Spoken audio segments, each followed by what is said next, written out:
So last night in Planet Youth, we had the latest of our workshops helping parents to parent their teenagers through Covid-19. And Gina Dowd, adolescent psychotherapist who was there last night, I think you're first of all quite impressed, Gina, by their level of engagement with the whole process of sharing their experiences and how challenging they're finding it. But also you felt as well people are finding some of this rewarding as well in its own way. Well, certainly I learned an awful lot from last night. Firstly, people's openness and honesty about what's actually happening for them. And people were very good at the sharing in terms of the challenges and in terms of the difficulties, and paying attention a lot to their sense of their own behavior. And then equally, they were able to really highlight creative ways that they're using. And I think the one thing that stood out to me was one person identifying, I just let it go. And I think that got echoed really throughout the night in understanding and appreciating everything is absolutely different now. And we really have to let go of what our usual norm would be. And not to be hard on ourselves because I do that, I presume.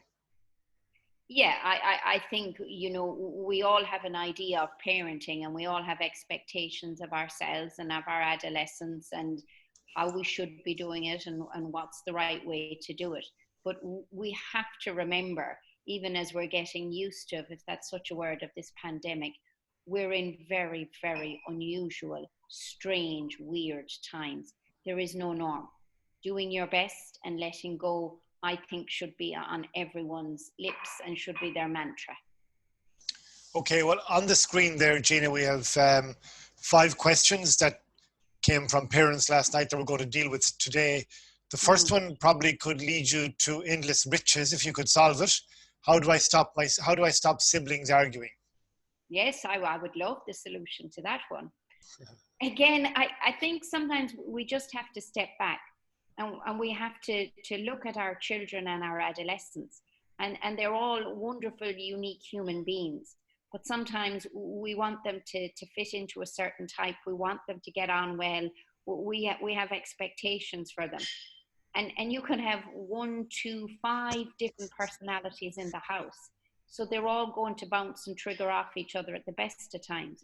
But certainly at the moment, when we're in close proximity, when they're without their normal social structures, their levels of fun, their friendships, there's going to be a lot more anxiety. There's going to be a lot more rubbing each other up the wrong way. And some parents said to me during this week, and I thought it was very good, learning how to segregate siblings, really looking at your adolescent, your child, and knowing their personality. Okay, I know when I give too much tablet time to Mary, she gets it, you know, maybe overly triggered, overly sensitive. So she does better with more creative time. Sometimes as a parent, it's stepping back and it's going, okay, what does this child need? What does that child need? What do I need from them? And it's very hard to get one-on-one time. Sometimes you even have to acknowledge that to them. This is difficult. This is stressful. Let's decide what we can do for each other, and I'm wondering, what can I do for you now? So again, it's sometimes handing that little dilemma back to them. What do you think you would like? What do you need?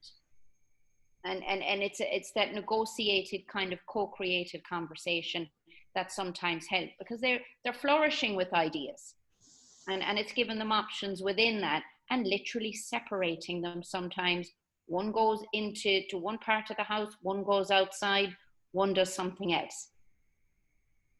Okay, second question, Gina. How do I motivate my teenager to study?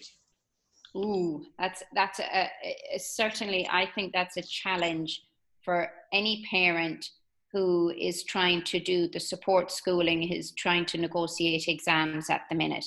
And even acknowledging that this is very, very difficult. I know my own experience from trying to do online schooling and support. I certainly find it challenging, as do my kids. What we know, though, is that adolescents, kids do better when they feel useful and purposeful. And we know at the minute, without all the pressures of school, without all the timelines, that they're putting things off. they're staying in bed longer, they're saying, I can do it another day. But let's go back again to your structure and priorities. As parents, it's almost like having a hand at their back now with that gentle nudge. No adolescent likes being told what to do. We struggle enough as adults to be told what to do, but they certainly don't like it.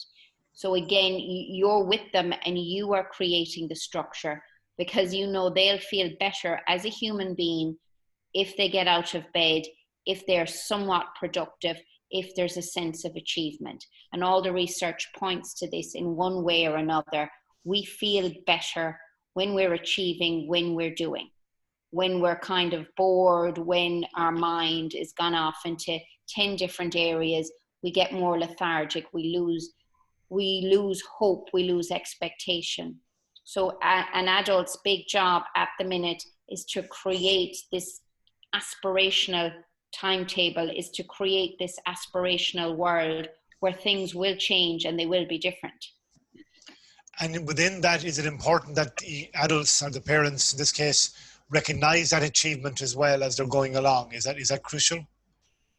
Absolutely, because you're trying to create a vision for them. Now, everything is a second best at the moment, and we know that. And it's acknowledging that to adolescents. Yes, this is extremely difficult. I find this frustrating. I imagine it's really difficult for you. However, there are some things that are absolutely within your control. It is within your control to help shape your destiny here. It was within your control to look at a piece of paper and to think about what you'd like to do with it, because it gets you to A, B, and C in September. So you're always trying to create that picture for them, that you believe in them, and reminding them they want to do a course, reminding them they want to do an apprenticeship, because we don't have all the teachers and all the structures nudging with us at the moment, which would have been the collective. So as parents now, you're saying, I absolutely believe in you. However, there's choices here for you to make too. I'm really hoping you're going to make some good choices, and I believe you can do that. Okay, the third question, a very interesting question. How do I prevent or deflect my transgressions from transferring them to my son, basically? How do I ensure my son doesn't have my stuff? My stuff, yes, that's the word. I think when we're raising children, our hope is that they're going to be a better version of ourselves. We want them to have an easier life. We want them to be smarter. We want them to be more able. We want them to be more assertive. That really good version of themselves. And it's very, very difficult as a parent, because when the upset happens, when the difficulty happens, we see the worst version of ourselves in them. What you have to remember is everything is a learned behavior.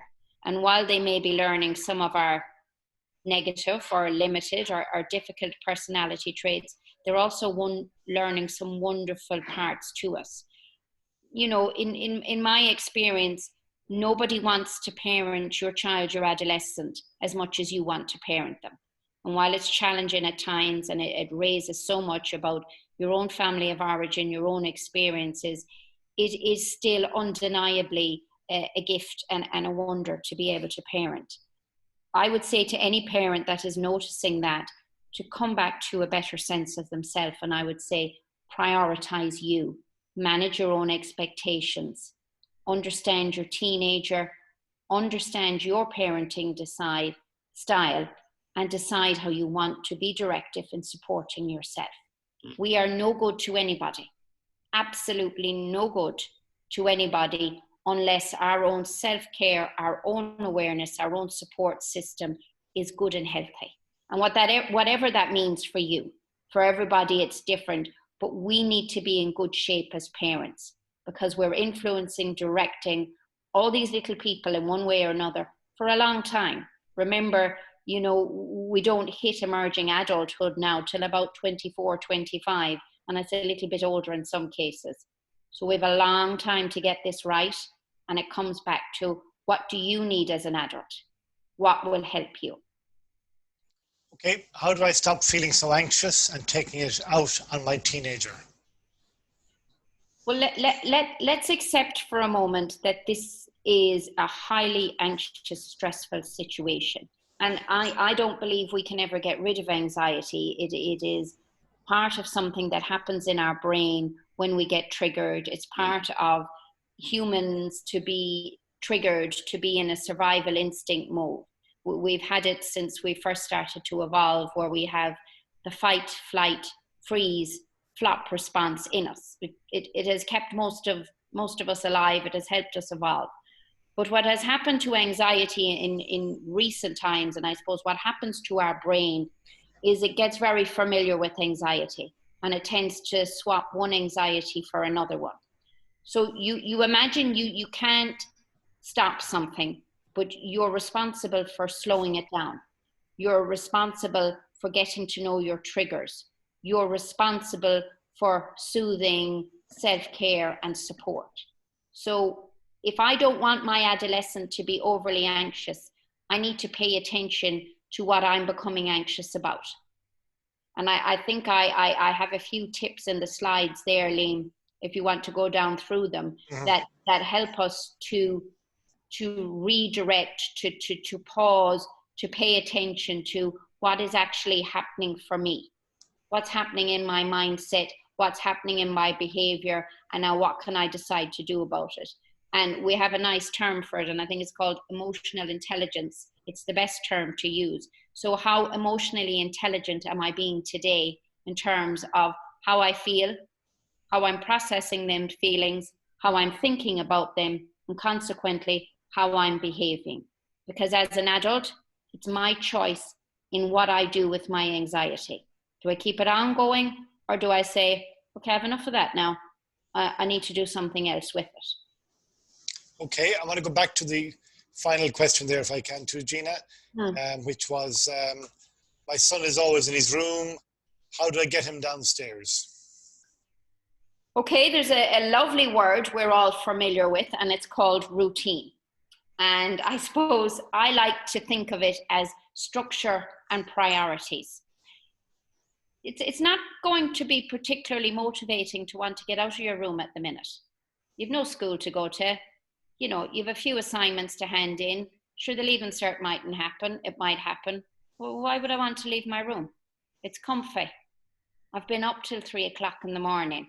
It's too early to get up. Pay attention to what's happening in your home. Again, it's back to supporting adolescents to have a structure and priorities. Bedtime is a big thing. We've all sat up late watching Netflix, 2 series in, we're suddenly binge watching, we're 6 series in, and it's midnight.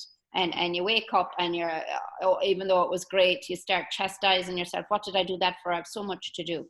Adolescents are on their phone, are on devices. I'm a big fan of devices being left outside and negotiating that. Now I have a young adolescent. I'm not at that stage of the older adolescent, but it's all about the negotiating. I would be trying to do a lot of the screen time during the day.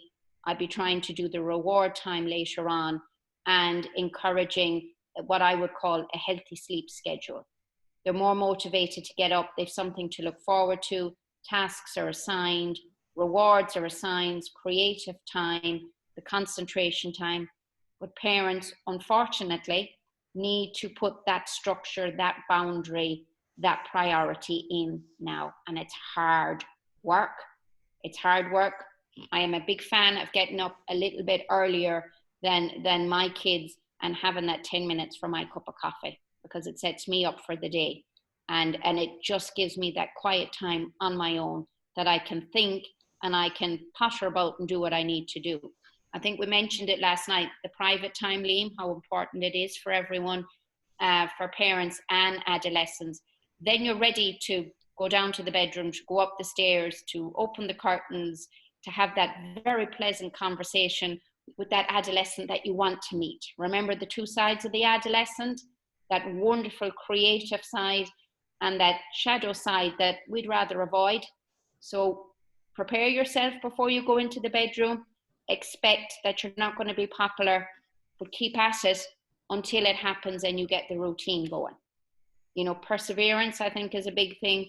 That's why the self-care needs to come in, because when we're working hard, we're persevering hard, we also need to acknowledge that too. Okay, that's great, Gina. Thank you very much for that thorough run through. Is there anything else you'd like to say before we conclude? I think, you know, there's a lot that we could talk about, Liam, an awful lot. I think if people have a quick look through the slides, they may be able to pull something for themselves. It's all about looking after yourself during a very, very stressful time, and we can't lose sight of that. We're in an unusual time, lower expectations. Really, it's that, you know, when people say to you in passing, oh, mind yourself, but never has, you know, a sentence been more truer than what we're going through at the minute. Absolutely, people need to mind themselves. Okay, that's great. Thank you very much, Gina. And I know that your insights will be very useful to lots of parents who attended last night and others who stumble on this information as well. So thank you very much. Thank you, Liam.